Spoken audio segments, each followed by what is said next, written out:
Hello, Kamato Class! Welcome back sa isa na namang pag-aaral ng aralin sa mathematics.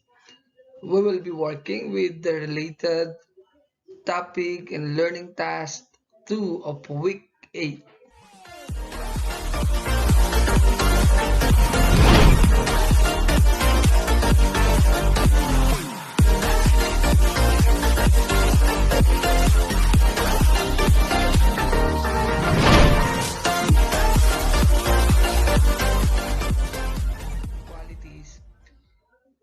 Our topic is solving linear equations and inequalities in one variable. Specifically, week 8 learning task 2. So let's start.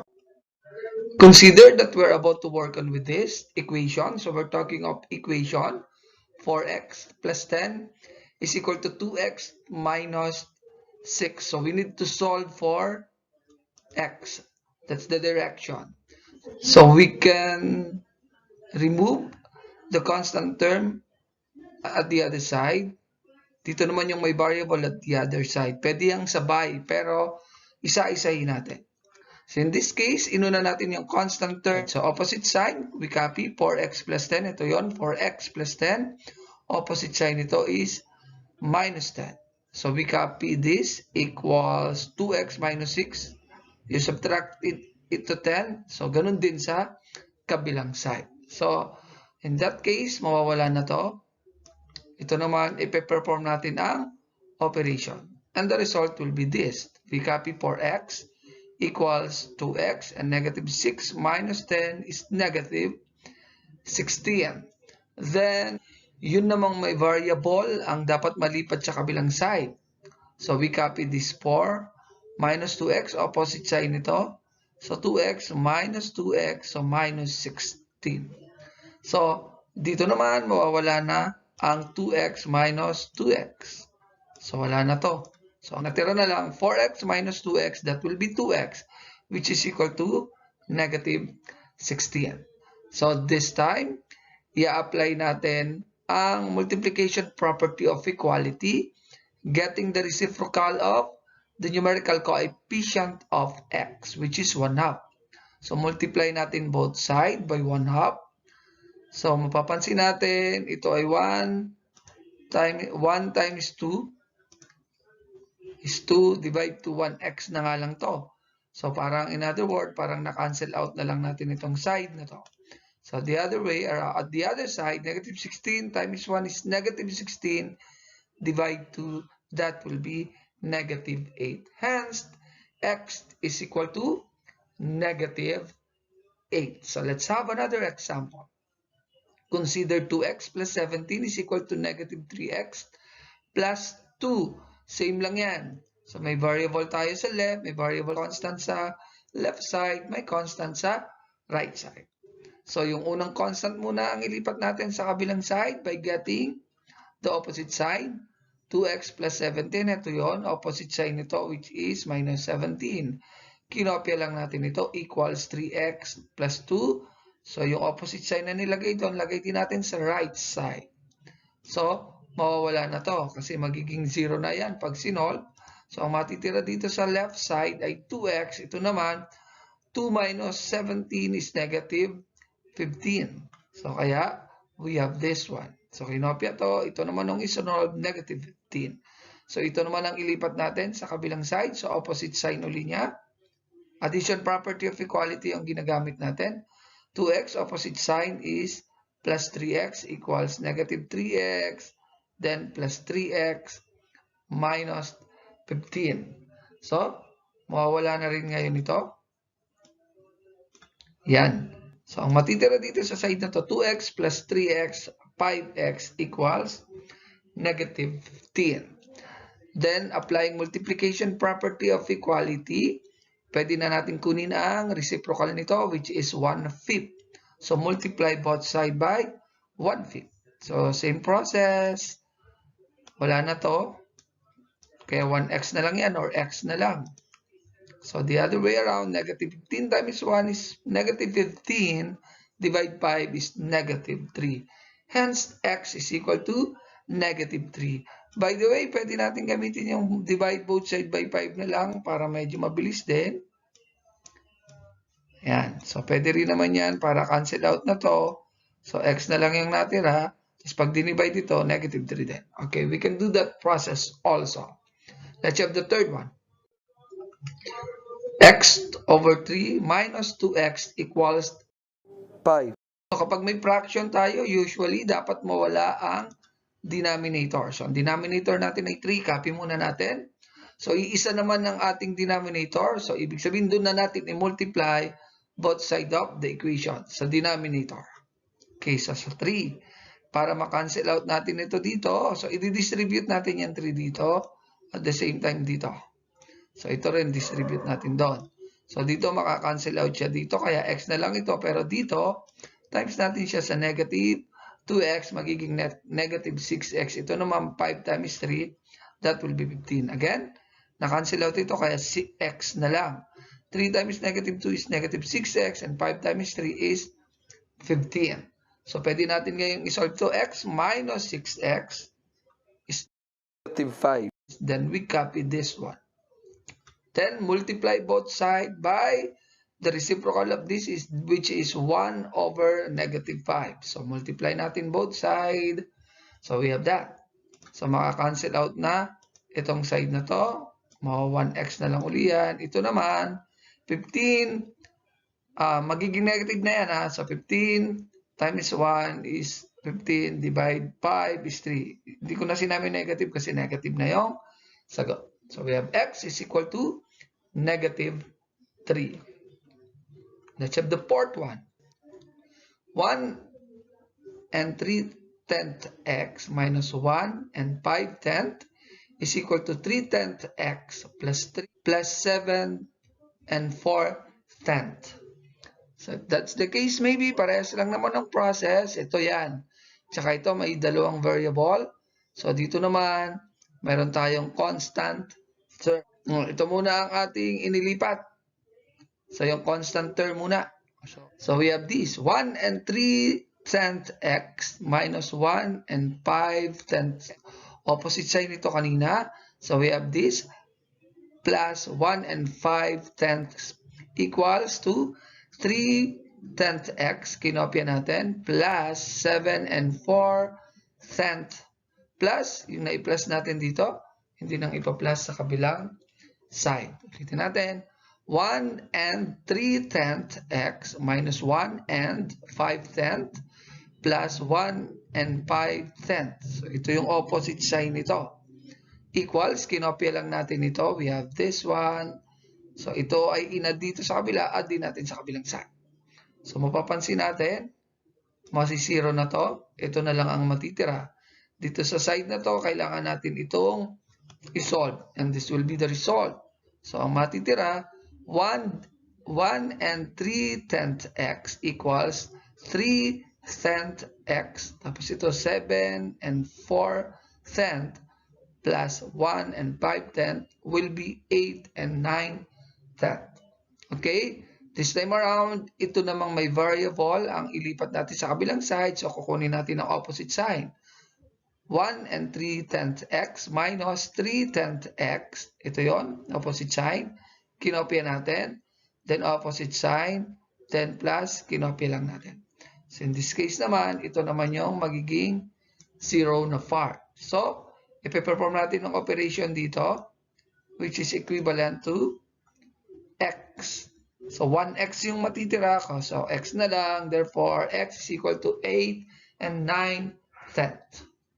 Okay? Let's have the fifth one. 3 times the quantity x minus 4 plus 5x is equal to 8 times the quantity x plus 2 minus 28. So, dahil may parenthesis tayo, i-apply muna natin ang distributive property of multiplication dun sa mga part na pwedeng i-apply. And this will be the result. Because we have 3 times x is 3x, 3 times negative 4 is negative 12. We copy plus 5x equals 8 times x is 8x, and 8 times 2 is 16. Then we copy 28. So we have this. Then after that, we are going to work on with this process.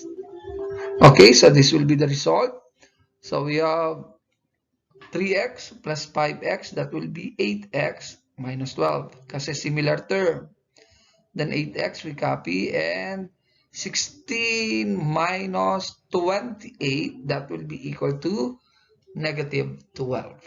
Then after that, so pwede na nating i-remove muna yung my constant term. So what happened? 8x minus 12 plus 12, opposite side. 8x, we copy this, opposite side. So mapapansin natin na 0 na to, na 0 na rin ito. Ang natira na lang, 8x is equal to 8x. And usually, pwede natin yung i-divide both side by 8 or multiply 8 to the reciprocal of 8, which is 1 over 8. So, ang matitira na lang ay x is equal to x. So, true for every value of a number. Kung pinalitan ko ang x ng 0, tama, x din kasi ito, 0 is equal to 0. Pag pinalitan ko ng 1, tama pa rin. Pag pinalitan ko ng 2, tama pa rin. Kahit mga negative yung ipalit ko, tama pa rin. Hence, kapag ganito yung case natin, so ang tawag dyan is infinite solution. So, maraming solution or infinite solution. Okay?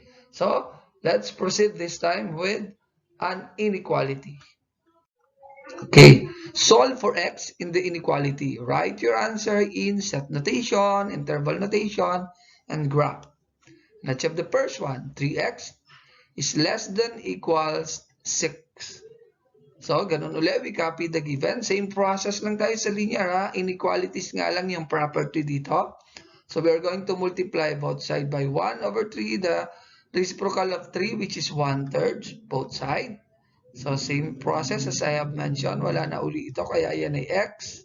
Ito naman ay 6 times 1 is 6, divide 3 is 2. So, our x is less than equal to 2. So, isulat natin siya sa set notation. So, kapag pinag-uusapan ng set notation, ito rin naman yon. Lalagyan lang natin ng symbol na set like this one. So, this represent the symbol set kapag nakita nyo to. Okay, so yan ay nagsisimbolize ng set. So, ibig sabihin, the set of all x such that x is less than equal to 2. So, less than equal to 2, ibig sabihin, sa may kaliwa siya ng 2 pag pinag-usapan ang number line. Pero kasama ang 2 kasi equal.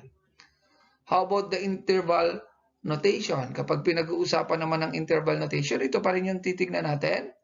Dahil sa kaliwa, papunta tayo sa negative side.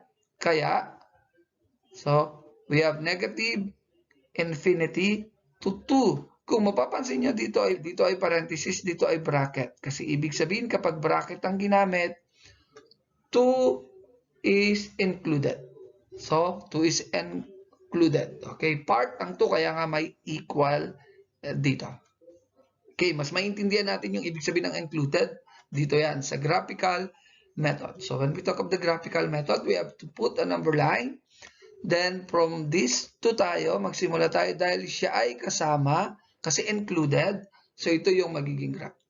So, kung mapapansin nyo, solid yung ating dot here. Yung nagre-represent sa 2 solid. So, kasi nga included. Ibig sabihin, less than, papunta tayo sa kaliwa. Pag greater than, dito naman tayo pupunta sa kanan. And that are the 3 representation of writing the answer of inequality. Let's have the second one.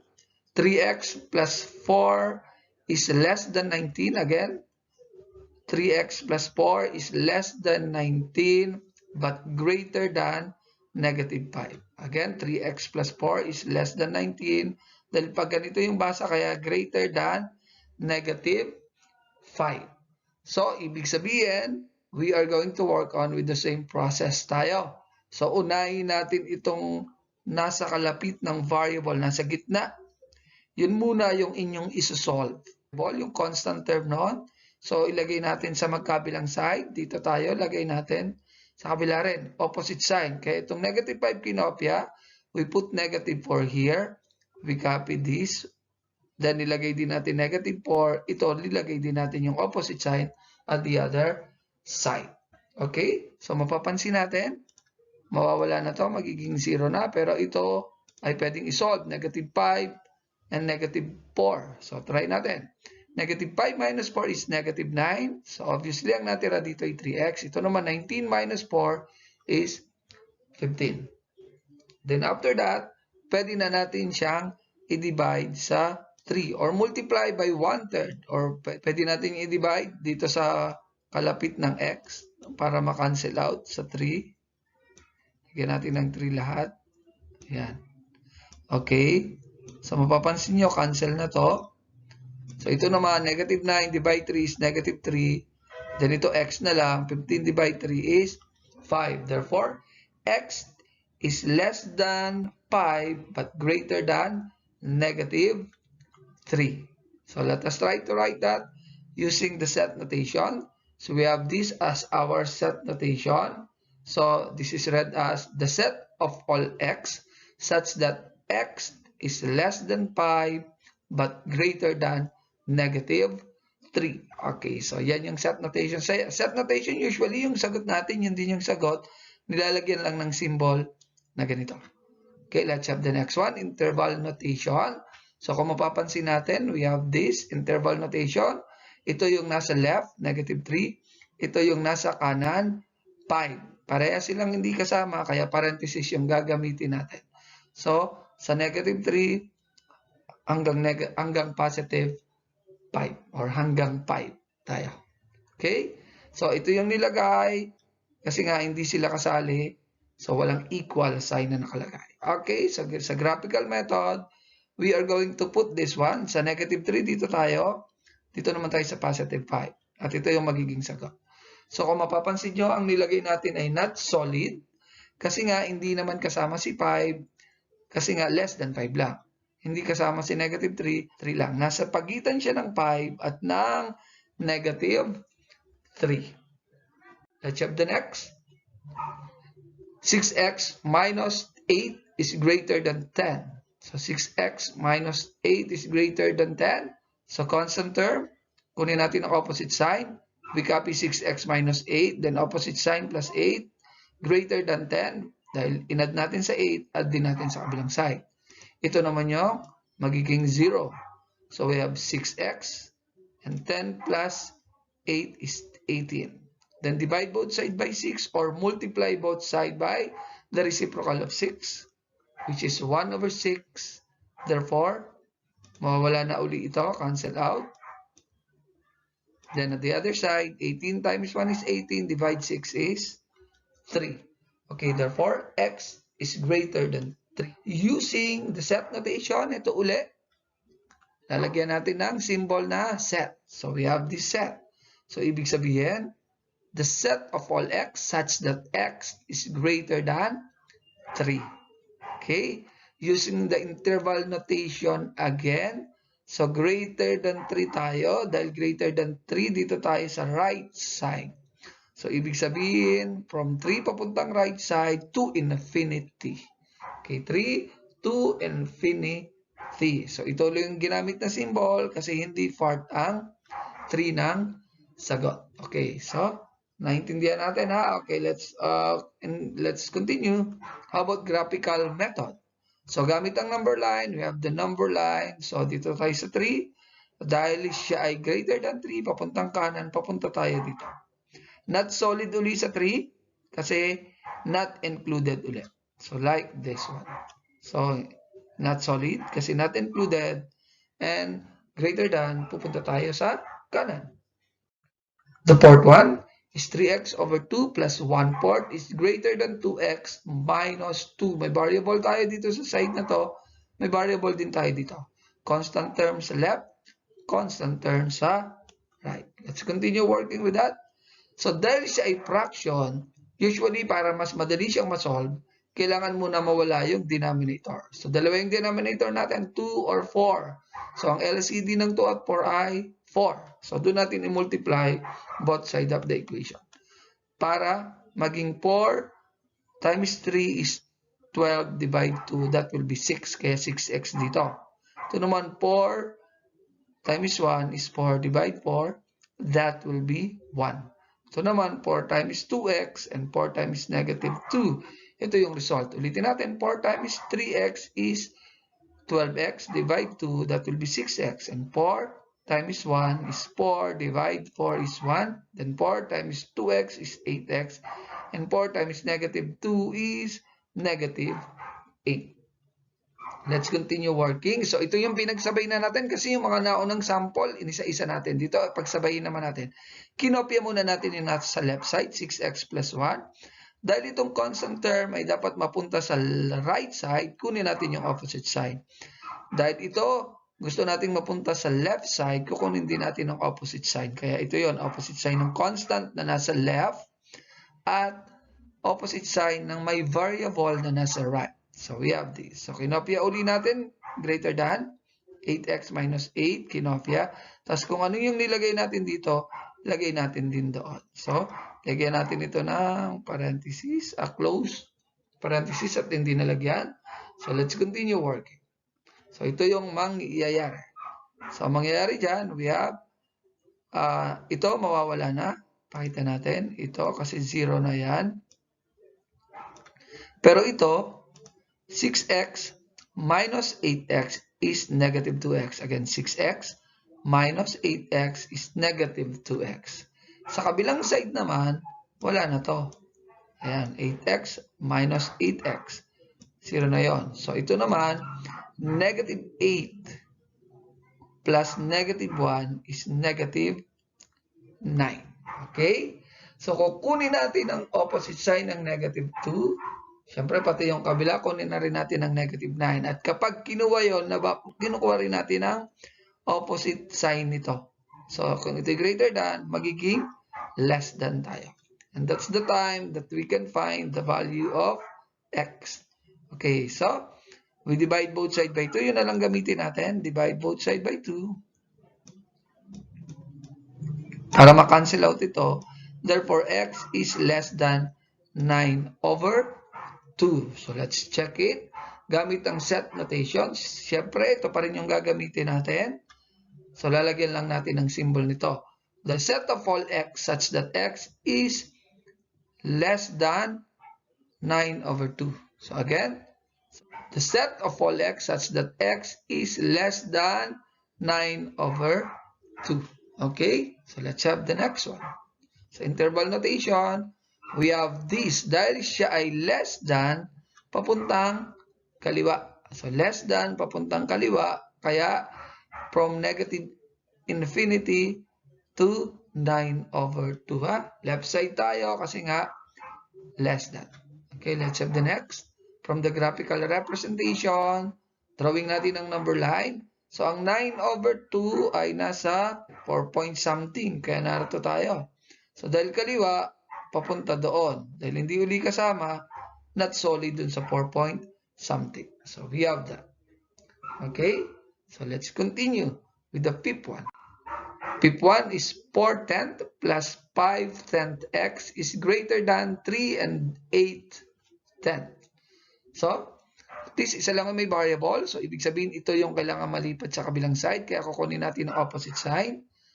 So, 4/10 minus 4/10 plus 5/10 x is greater than equal to 3 and 8/10 minus 4/10. So, pag sinolve natin ito, mawawala na kasi ito. So, ito yung natira. 5/10 x. So, greater than equal 3 and 8/10 minus 4/10 is 3 and 4/10. So, divide both sides natin by this one, 5/10. Para makancel, ito na yung ginamit natin para magaan-gaan isolve. So, pag sinolve natin ito, 3 and 4/10 divides 5/10 is 6 and 8/10. Therefore, we have this 1. So, pag change natin yan sa fraction, yan yung ating magiging sagot. 6 and 4 over 5 or 6 and 4/5. So, gamit ang set notation, we have this, that the sets of all x such that x is greater than equal to 6 and 4/5. Okay na, ito rin yun. Lagi namang ito rin yung sagot, dinadagdagan lang ng symbol. Dun sa interval notation, from 6 and 4 pip, dahil greater than siya, papunta tayong kanan. Kaya 2 infinity.